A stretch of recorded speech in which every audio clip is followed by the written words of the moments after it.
Bueno, es una alegría de volver a veros, una alegría después de un tiempo que estuvimos por aquí. La verdad es que intentaba recordar cuándo fue y hace tiempo ya. Los meses, las semanas corren y el tiempo pasa muy rápido.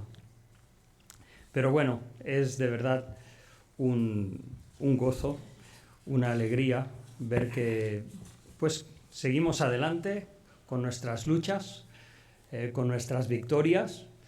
Os traigo, por supuesto, saludos de IPSTE, siempre agradecidos por... Uy, me oigo un poco fuerte, si pudierais bajarme ya chillaré un poco más, no pasa nada. Pues eso, os traigo saludos y siempre agradecimiento de parte de IPSTE por vosotros que siempre habéis participado, habéis colaborado con IPSTE. Deciros que seguimos adelante, este año tuvimos un buen número, tuvimos 12 estudiantes. Deciros que, por ejemplo, en las otras facultades de protestantes, por ejemplo, en Madrid hubo una que solamente tuvo 2. En la Carlota, ellos son más grandes, siempre tienen más estudiantes y tuvieron 12 también, igual que nosotros. Y bueno, la verdad es que estamos muy agradecidos. Por otra parte, también hace poco nos hemos mudado, estamos todavía en proceso de mudarnos. Hay un proyecto, no sé si lo comenté la última vez que vine, pero el ayuntamiento nos requirió cumplir con la normativa municipal y eso significó un presupuesto de 380.000 euros. Y dices, wow, ¿de dónde va a salir eso? Si apenas podemos subsistir con nuestra operación normal, si no fuera por la ayuda de hermanos que nos ayudan para poder proveer, los estudiantes apenas aportan un 40% de todo lo que eso supone. Pensad que de luz pagamos más de 3.000 euros al mes. La calefacción, el gas, sabéis cómo ha subido. Y nosotros hemos puesto la calefacción la semana pasada y probablemente estará así hasta febrero. Entonces, un poco temblamos de cómo va la cosa, pero estamos muy agradecidos en el Señor, porque Él provee paso a paso. Del proyecto de 380.000 euros, pues casi realmente un cuarto lo hemos podido cubrir ya. Por eso nos hemos podido trasladar las oficinas al edificio antiguo y luego eso, en el día a día pues el Señor va proveyendo y seguimos adelante, seguimos adelante. Con gozo, con alegría, pero también con mucha oración, conscientes de que dependemos del Señor, como su obra. Dice la Escritura, ¿no?, que lo débil del mundo escogió Dios para confundir a lo fuerte, y lo que no es para confundir a lo que es. Si miráramos humanamente a lo que es el cuerpo de Cristo, a la iglesia del Señor Jesucristo, diríamos, uy, en una generación se va. ¿Os acordáis de Descartes cuando decía que no, en mi generación ya no se hablará más de la Biblia, y resulta que en su casa luego se puso una oficina de sociedades bíblicas? Entonces, según el hombre, pues sí, no tenemos mucha fuerza, tampoco lo tenía la iglesia de Filadelfia. Dice el Señor en Apocalipsis, tienes poca potencia, pero dice el Señor que yo abro una puerta delante de ti que nadie puede cerrar. ¿Y no es cierto que las puertas del Hades no prevalecerán contra la iglesia? Esa es la historia del ministerio, de la iglesia del Señor Jesucristo. No la nuestra, no es nuestra obra. Nosotros somos, en el mejor de los casos, colaboradores, pequeños siervos que hacemos nuestra parte, pero aún las fuerzas, la provisión viene del Señor y en eso confiamos.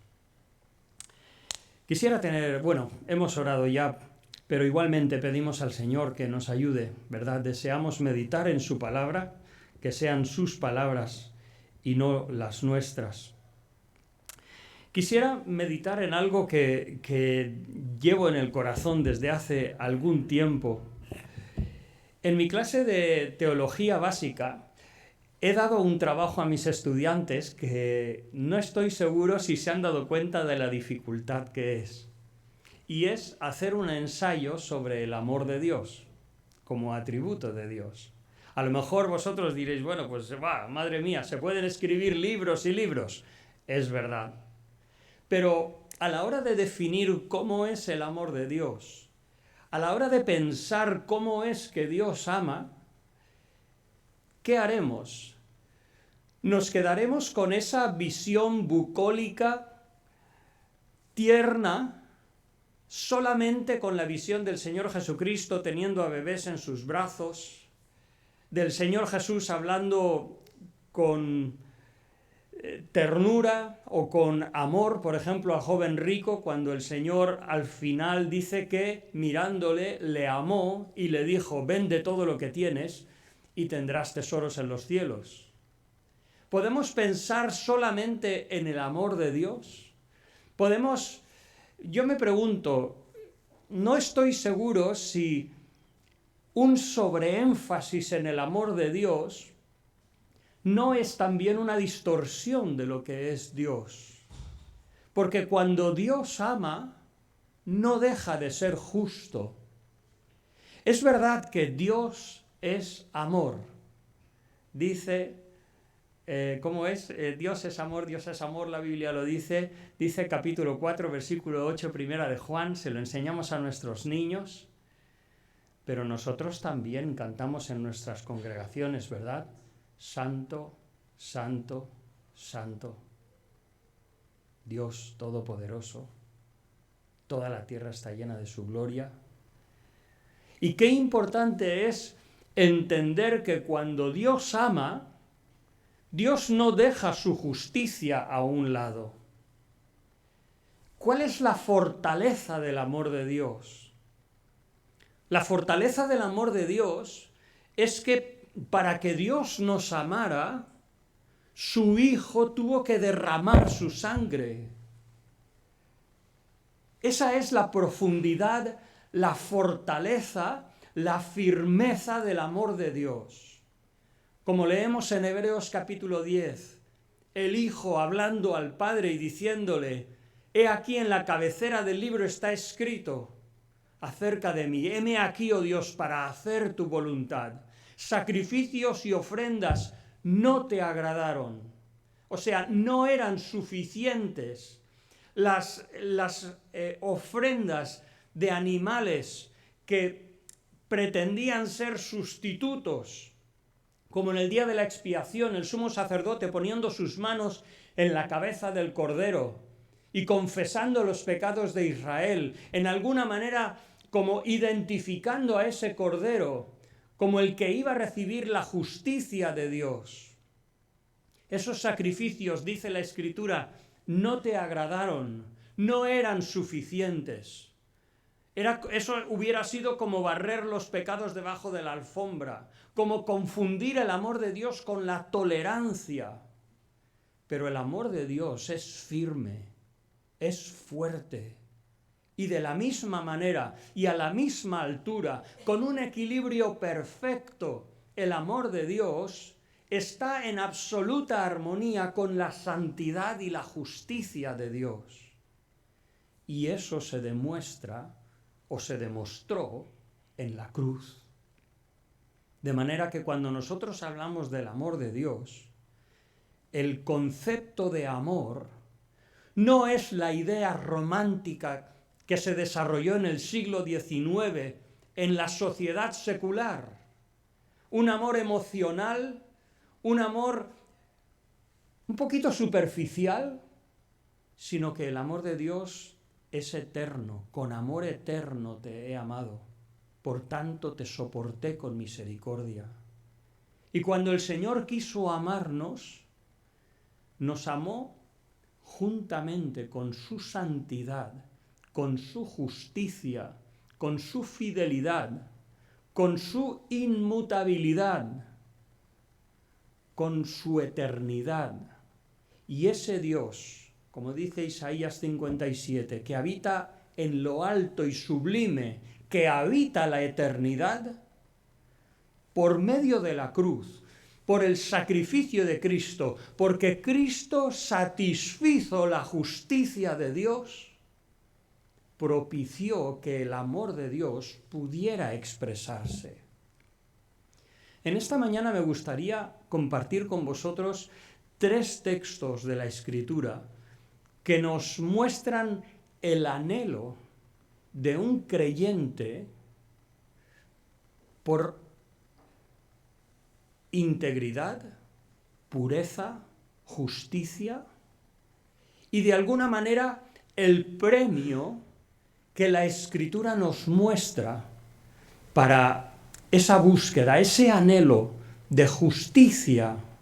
No estamos hablando solamente de santidad. ¿Qué es la santidad? La santidad tiene 2 aspectos. Un aspecto es que es separado. Por ejemplo, en el altar del tabernáculo o del templo había madera. Esa madera no era madera que venía de la luna, no era madera, no, pero era una madera que había sido común, pero había sido consagrada para el Señor. Y después de cubierta de oro había sido ungida con aceite, y cuando era ungida con aceite colocada en el templo o en el tabernáculo en tiempo de Moisés, esa mesa no era para comer. Ese altar, fuera el altar de incienso, fuera ese mobiliario del tabernáculo o mobiliario del templo, no era para comer, era consagrado al Señor. Entonces, eso, digamos, es simplemente separado del uso común para un uso sagrado. Eso es la santidad. Por supuesto, la santidad también tiene que ver con la pureza y con la justicia. Pero cuando hablamos de justicia, estamos hablando de la rectitud en las obras de una persona. Estamos hablando, cuando hablamos de justicia, en el corazón de donde salen toda nuestra conducta, nuestras obras. Estamos hablando del impulso del corazón. Y qué importante que en el corazón del creyente, además de haber esa admiración por el amor de Dios, eso que nos cautiva, dice 2 Corintios 5:14, que el amor de Cristo nos constriñe, realmente nos produce una presión interna, porque discerniendo el amor de Dios, lo que le tomó a Dios amarnos a nosotros indignos pecadores, nos constriñe, de modo que si uno murió por todos, es como si todos hubiéramos muerto, para que los que viven ya no vivan para sí, sino para aquel que murió y resucitó por ellos. Entonces el anhelo del creyente no solamente es apreciar ese amor, pero también es querer ser semejantes a él. Dejadme leer esos 3 versículos. En primer lugar, quisiera leer el Salmo 11, el último versículo. Salmo 11, el último versículo. Salmo 11 es un salmo precioso, donde David, estando en huida, o sea, David, que ya ha sido ungido como rey, hay algunos comentaristas que vinculan este salmo con una huida de Saúl. Hay otros que lo vinculan con el tiempo en que Absalón usurpó el trono de David y David se vio obligado a huir por su vida. Cualquiera de las 2 ocasiones, David es el rey. Sin embargo, David tiene que huir por su vida. Parece una contradicción. Señor, ¿no he sido yo el que tú has ungido? ¿El que he peleado contra Goliat en tu nombre? ¿No he sido íntegro? ¿No dijo el Señor que había escogido a alguien conforme a su corazón? ¿No le dijo Dios a Samuel que no mirara lo externo de David, sino que Dios mira el corazón y por eso había escogido a David? ¿Por qué entonces Dios ahora permitía este tiempo de tribulación? Y el Salmo 11 es una declaración de David, de que aunque él va a proteger su vida, él no va a huir como si fuera un pájaro asustado al nido que está en las montañas, sino que él tiene un sello firme Dice, si los fundamentos fueren destruidos, ¿qué ha de hacer el justo? Aunque yo no entienda mis circunstancias presentes, una cosa tengo clara, como dice Hebreos 11:6, sin fe es imposible agradar a Dios, porque es necesario que el que se acerca a Dios crea que le hay. ¿Y qué dice después? Que Dios es galardonador de los que le buscan. Una característica de Dios que es un fundamento inconmovible es que Dios es un ser moral, que se complace en la justicia y que cuando hay pecado, por su santidad, por su pureza, hay una reacción natural en contra del pecado, que disciplina, que castiga, que juzga. En este salmo, después de David decir, si fueren destruidos los fundamentos, ¿el fundamento de qué? De que Dios bendice al justo y Dios castigará al impío. David empieza a describir de que Dios está en su templo. Dios, aunque David estaba sufriendo una circunstancia difícil de comprender, pero el fundamento no cambia. Dios está en su templo. En el cielo tiene su trono. Sus ojos ven, sus párpados examinan a los hijos de los hombres. Aquí nos empieza a dar a entender de que Dios examina a los hombres y a veces puede ser por medio de pruebas. Pero fíjate, el versículo 5 dice, Jehová prueba al justo. David reconoce que a veces Dios permite la aflicción en el creyente para que sea probado. Pero eso no nos debe de confundir, porque para nosotros como creyentes, cuando somos disciplinados del Señor, somos disciplinados para bien. Pero cuando es el malo el que ama la violencia, dice versículo 5, su alma, el alma de Dios, los aborrece, y sobre los malos hará llover no pruebas, sino calamidades. No algo temporal, sino fuego, azufre, viento abrasador. Será la porción del cáliz de ellos. Está hablando aquí no de una mera prueba. Las circunstancias presentes no parecían decir eso, pero David dice, el fundamento está firme. Y aún os acordáis ese versículo, 2 de Timoteo, cuando Pablo dice, el fundamento está firme. Dios conoce a los suyos y apártese de iniquidad todo aquel que invoca el nombre del Señor. El fundamento permanece firme. Jehová, el Señor, prueba al justo, pero al malo y al que ama violencia su alma los aborrece. Pero dejarme llegar al versículo que quisiera fijarme y dos más. Porque, versículo 7, porque Jehová es justo y ama la justicia. Y luego dice, el hombre recto mirará su rostro. Este versículo tiene dos posibles traducciones.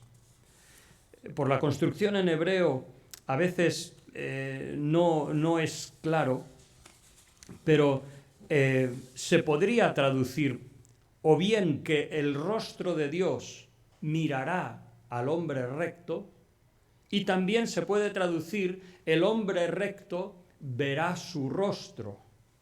Aquí la versión Reina Valera lo ha dejado muy políticamente correcto, porque nosotros podemos poner el objeto directo primero y el sujeto después, o viceversa, en diferentes construcciones sintácticas. Pero así como la Vulgata, traducción griega, del 245 a.C. al 190 más o menos, así como la Vulgata, una traducción latina de Jerónimo en el año 405-409 después de Cristo, algunos entienden eso de que el rostro de Dios mirará al hombre recto. Eso es cierto y plenamente legítimo. Dice, por ejemplo, Salmo 84:9, mira, oh Dios, escudo nuestro, y pon los ojos en el rostro de tu ungido. David ora para que Dios mire a su ungido Y de la misma manera que cuando decía que Dios veía, no es necesario decir que Dios interviene, porque Dios es soberano y por supuesto que interviene. De la misma manera aquí, si Dios mira al hombre recto, es porque lo mira con complacencia, con bendición. Hay otras veces que el rostro de Dios es una expresión de bendición. Por ejemplo, Deuteronomio 31, 17, 18 dice: esconderé de ellos mi rostro y serán consumidos. O por ejemplo, 2 de Crónicas 39 dice: Jehová vuestro Dios es clemente y misericordioso, y no apartará de vosotros su rostro si vosotros os volviereis a él. Que tengamos el rostro del Señor sobre nosotros es muestra de bendición. Dice, por ejemplo, un versículo muy precioso que se repite varias veces en los Salmos. Dice, Salmo 67:1, tenga Dios misericordia de nosotros y nos bendiga, haga resplandecer su rostro sobre nosotros. Cuando Dios resplandece su rostro, ¿qué es? Bendición, solaz. Es como que estamos delante de nuestro Padre y Él, pues, nos bendice. Ahora, como decía, comentaristas más contemporáneos, expertos en hebreo y otros pasajes de la Escritura, nos aseguran que no solamente es que el rostro de Dios mirará a los suyos, al recto en este caso, sino que también se puede leer de la otra manera. De hecho, por ejemplo, Salmo 17:15 dice, en cuanto a mí, veré tu rostro en justicia. Estaré satisfecho cuando despierte a tu semejanza. ¡Qué versículo tan precioso! Job 33:26 dice, orará a Dios y Dios le amará y verá su faz con júbilo. Podemos recordar esos versículos de Job, ¿verdad? Cuando dice, después de deshecha esta mi piel, en mi carne he de ver a Dios. ¿Qué dijo Job cuando al final Dios le restauró? De oídas te había oído, pero ahora mis ojos te ven.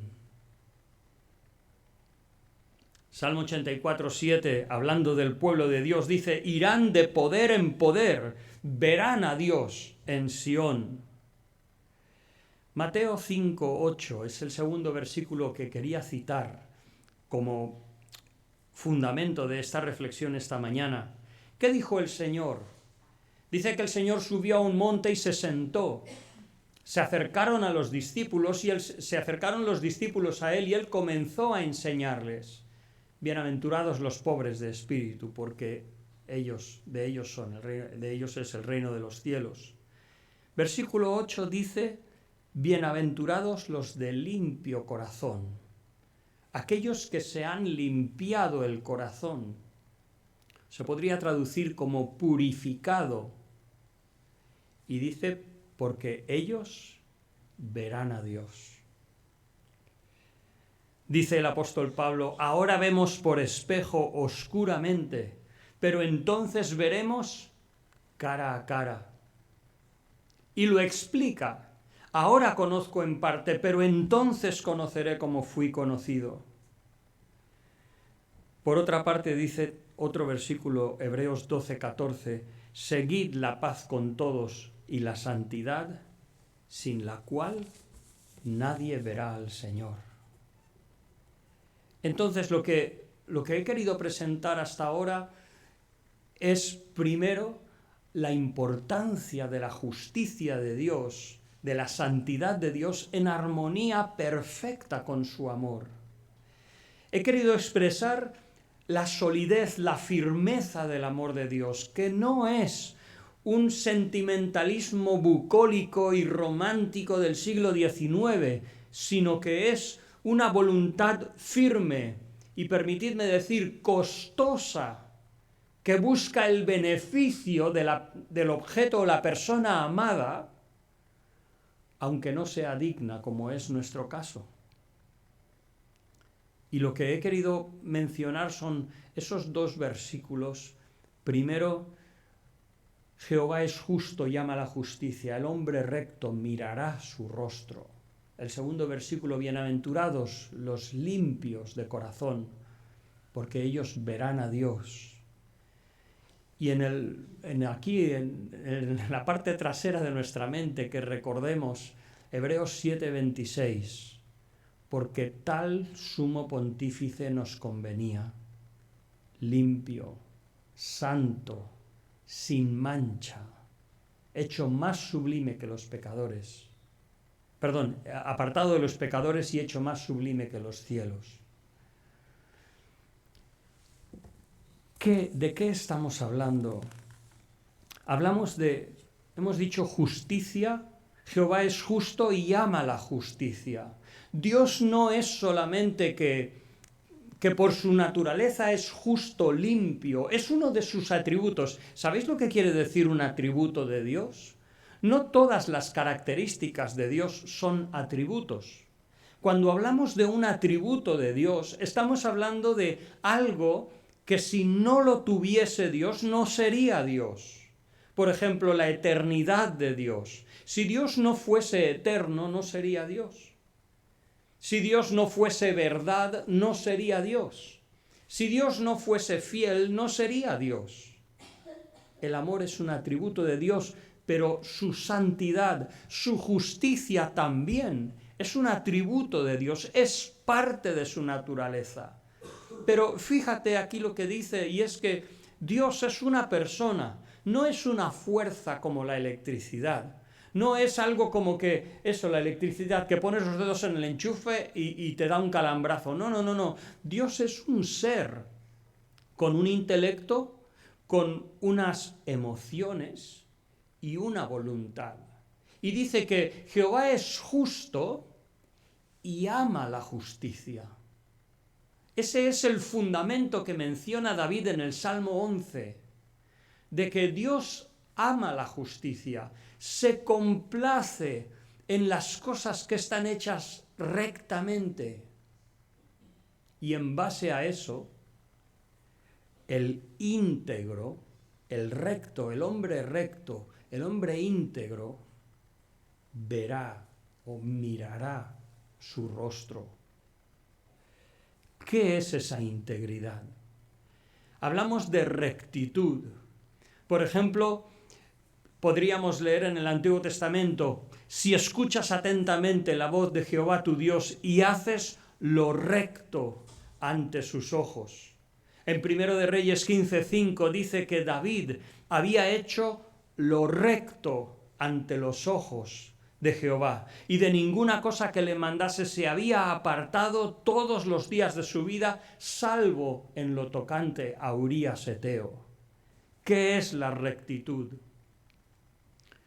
Dios es la pauta de justicia para su pueblo. Dice la Escritura, Salmo 25:8, bueno y recto es Jehová. Es su naturaleza, es justo y ama la justicia, como hemos leído en el Salmo 11. Sus caminos revelan su rectitud y son bendición para su pueblo. Y el pueblo de Dios se caracteriza por ser justo y recto.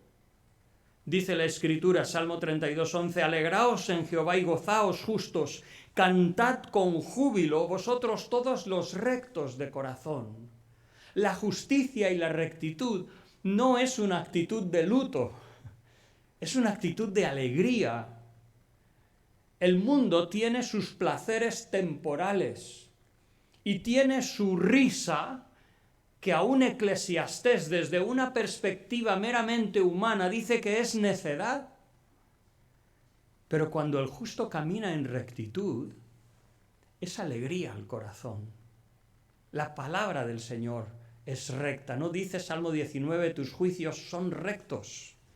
Dan alegría al corazón. Si leyéramos, por ejemplo, Job 31, podríamos ver las diferentes facetas de esa integridad. Vamos a mirar un momentito ahí.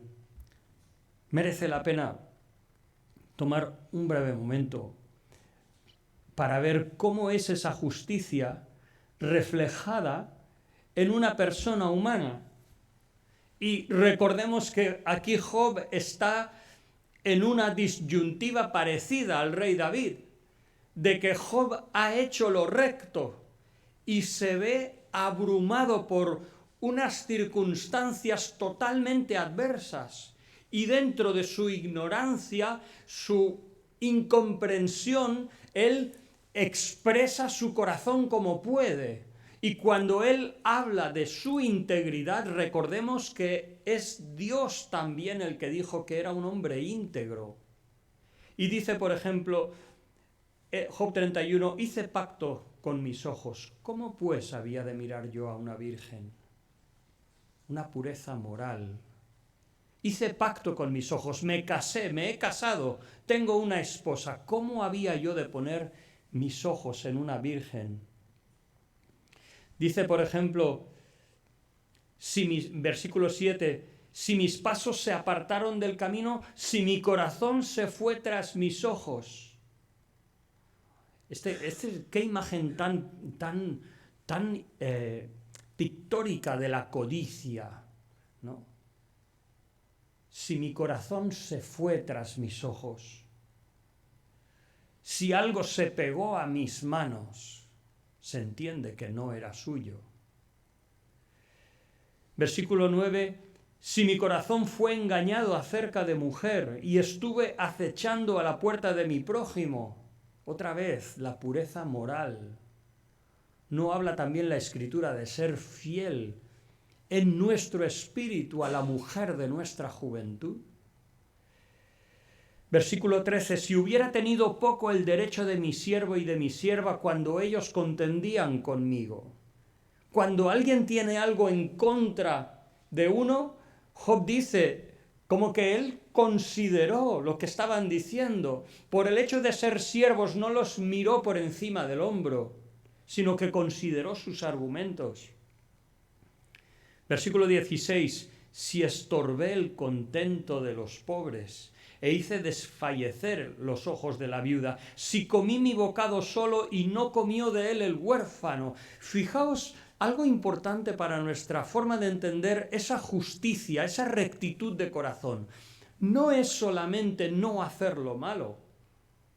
¿Qué dice el Señor? Mateo capítulo 5, la segunda parte, y el capítulo 6.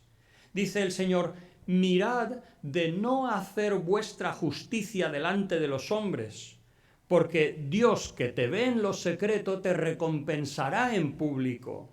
Pero dice el Señor, mirad de no hacer vuestra justicia.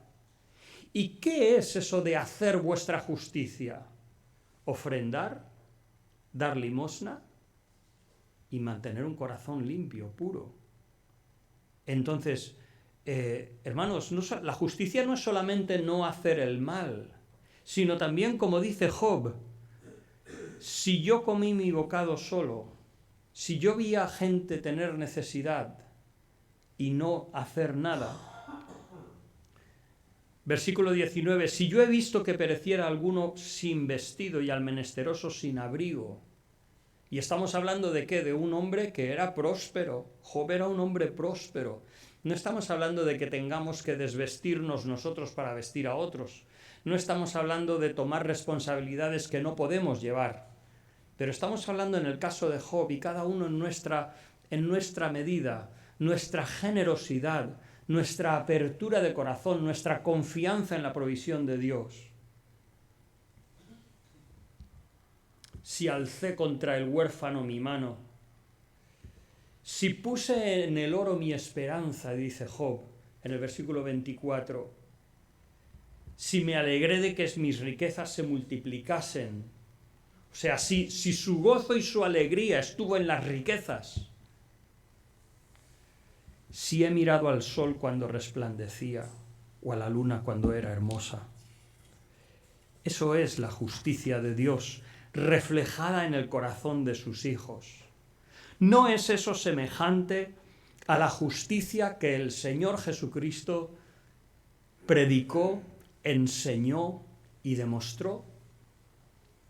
Porque en el tiempo del Señor Jesús, bien que habían los fariseos que tenían más de 600 leyes, se cuenta en particular 613, pero más de 600 leyes para lo que podías y no podías hacer. Y cuando los discípulos comieron sin lavarse las manos de una forma ceremonial, los fariseos, mira a tus discípulos lo que hacen. Y el Señor, ¿qué les dijo? Les dijo, no hay nada. Y eso en la cultura hebrea es decir mucho. Dice, no hay nada que entra por la boca que contamina al hombre, sino que lo que contamina al hombre es lo que sale del corazón del hombre. Los homicidios, y ahí entra los insultos, airarse contra el hermano, como dicen otros pasajes de la Escritura.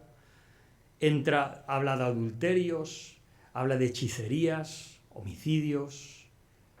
Un corazón puro es lo que el Señor enseñó.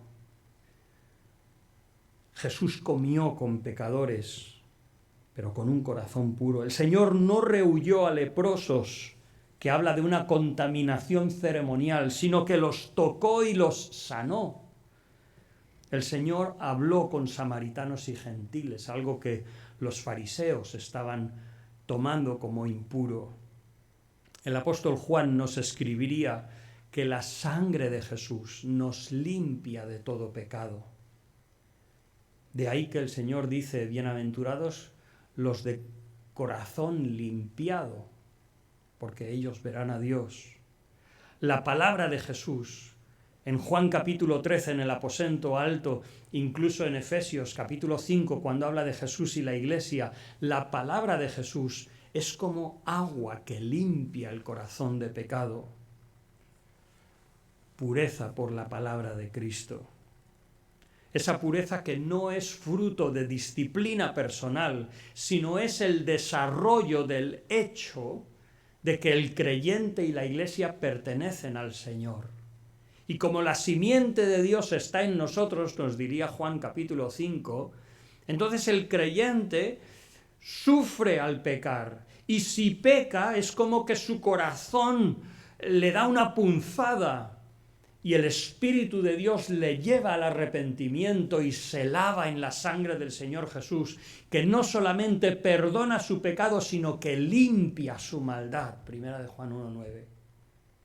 Esa es la obra del Señor. Y cuando hablamos de que el recto verá a Dios, hablamos de no una persona muy disciplinada, sino una persona que ha creído en el Señor Jesús, que ha sido vestida por la justicia de Cristo y que por la gracia de Dios el Espíritu Santo genera, desarrolla y perfecciona esa santidad, esa justicia.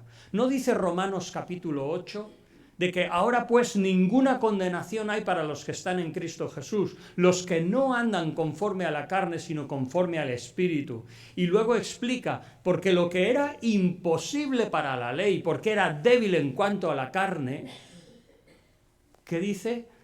Por la obra de Cristo, hace que se cumpliese en nosotros la ley. ¿Qué quiere decir? Que el Espíritu Santo, habitando en el corazón del creyente, desarrolla este anhelo de justicia, de integridad, de rectitud. Deseo ser como el Señor. Deseo, como dice la Escritura, lo diría Pedro, ¿verdad? Primera de Pedro, sed santos porque yo soy santo. Y ese es el anhelo que hay en el corazón del creyente. Deseo agradar a Dios, deseo buscar a Dios. Y ese es también el propósito de Dios. Ese versículo que tanto nos conocemos. Porque a los que aman a Dios, todas las cosas ayudan a bien. ¿Qué dice después? Esto es, a los que conforme a su propósito son llamados. Y nos explica ese propósito. Porque a los que antes conoció, a estos también predestinó para que fuesen hechos conforme a la imagen de su Hijo. Fijaos, La palabra predestinación no está usada para que, como si Dios fuera un Dios caprichoso que dijera, mira, a ti te salvo y a ti no. No, no, no, no. Predestinación está usada de que aquellos que el Señor conocía desde antes de la fundación del mundo, aquellos que iban a creer en el Señor Jesucristo, Dios tenía un propósito. ¿Y ese propósito cuál es? Ser hechos semejantes a su Hijo. Santo, limpio, sin mancha, apartado de los pecadores, no que no comió con ellos, sino que era diferente que los pecadores, porque su corazón era puro y hecho más sublime que los cielos. Hermanos, dice la Escritura que el limpio de corazón verá a Dios. Dejarme solamente decir algunos autores que han dicho acerca de ver a Dios. Y con esto termino, pero bien merece la pena. Fíjate que cuando David expresa el Salmo 11, no espera una retribución inmediata, porque él entiende que Dios a veces prueba al justo. Pero el fundamento de David es que no importa cuáles sean nuestras circunstancias ahora, sé que Dios bendice al justo, al íntegro, y que Dios juzgará a los malos, y que el recto mirará a Dios. Un comentarista, Albert Barnes, habla de el gran favor que suponía ver el rostro de un rey, o estar en la presencia de un rey, y eso lo podemos ver por el libro de Esther. Hendriksen habla de que estamos hablando de una visión moral, es decir, entender, discernir la belleza del carácter justo y limpio de Dios. Se trata, comillas, de una expresión pictórica que indica la dicha de la comunión con Dios en el entorno de su reino. ¿Qué quiso decir Job cuando dice, de oídas te había oído, pero ahora mis ojos te ven? No quiere decir que tuvo una visión de Dios, que físicamente, porque Dios dice que Dios habita en luz inaccesible, al invisible, dice en las epístolas pastorales hablando de Dios. Dios es espíritu. En un sentido, Dios Padre no tiene cara. Dice 2 Corintios capítulo 4 que la gloria de Dios se refleja en la faz de Jesucristo. Y nosotros entendemos que veremos a nuestro Señor. Pero a Dios Padre físicamente no le veremos. Job no le vio físicamente, pero pudo discernir una nueva dimensión de la persona de Dios, una nueva grandeza, una nueva dimensión de su justicia, su hermosura, su santidad. De oídas te había oído, pero ahora mis ojos te ven. Cuando el Señor dice, bienaventurados los limpios de corazón, ¿de qué está hablando cuando dice que verán a Dios? Según los comentaristas, habla de dos cosas. Sí es verdad que cuando estemos con Él en la eternidad, lo dice Pablo, ahora vemos oscuramente como en un espejo, pero entonces veremos cara a cara. Pero también cuando dice el Señor, bienaventurados los de limpio corazón, porque ellos verán a Dios, está hablando de que aún aquí en la tierra podemos ver nuevas dimensiones de la justicia de Dios, de un Dios justo, hermoso, que obra y bendice en esta tierra. Como dice David, desfallecería si no creyese que he de ver la benevolencia de Jehová en la tierra de los vivientes. Y hemos de ver su bendición, no en bendiciones materiales, no en riquezas, pero sí en ver su mano, en poder disfrutar de su carácter, de su persona. El justo mirará a Dios. Termino con una ilustración. A veces hablamos de la teología pastoral, ¿sabéis? La teología pastoral se dice que es pues la atención que da el pastor o el obrero a los hermanos a quien sirve, ¿no? Y ahí pues a veces hablamos de atender, de sobrellevar las cargas. ¿Sabéis cómo Agustín resumía la labor pastoral?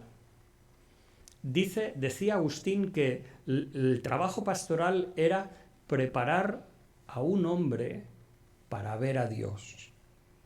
¡Buah! ¡Qué pensamiento!, ¿no? Preparar a una persona que a lo mejor acaba de aceptar a Cristo, que todavía, por decirlo así, huele al mundo, que utiliza expresiones mundanas, que a lo mejor el corazón a veces le sale malas reacciones, que tiene tentaciones y a veces cae. Prepararlo para que sea capaz de ver a Dios en su santidad, en su pureza. Que el Señor nos ayude a tener ese anhelo en el corazón. Además del amor de Dios, claro que sí, pero anhelar tener un corazón como el de nuestro Señor, crecer más a la imagen de aquel que fue limpio, santo, sin mancha. Que el Señor nos ayude.